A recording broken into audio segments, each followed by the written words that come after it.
আচ্ছা, এরকম কাজ কমিয়ে দেওয়া ক্লায়েন্ট পেতে কার না ইচ্ছে করে বলো তো? তো যাই হোক, আজকে কিন্তু ম্যাডাম বসে গেছিল নেইলস করতে। আর আমি যতবার ওকে বলি যে, "তুই নেইলস করার পর ১ মাস গ্যাপ দিয়ে নেইলস কর।" বাট ম্যাডাম তো সেটা শুনবেনই না।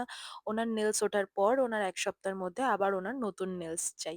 তো যাই হোক, এখানে আমি পুরো নেইলস প্রিপারেশন শুরু করে দিয়েছি। তো ফার্স্ট আমি এখানে কিউটিকল কাট পুশ করে দেন আমি এখানে নেইল টিপস গুলো লাগিয়ে নিয়েছি। তারপর ভালো করে বাফ করে নিয়েছিলাম। দেন এখানে একদম জেল-টেল লাগিয়ে পুরো রেডি। তো ফার্স্ট ম্যাডাম একটা অন্য কালার চুজ করেছিল বাট লাস্টে গিয়ে আমাদের কালারটা চেঞ্জ হয়ে যায় আর আমাদের এরকম কিন্তু কাজের মাঝখানে খাওয়া-দাওয়া চলছিলই।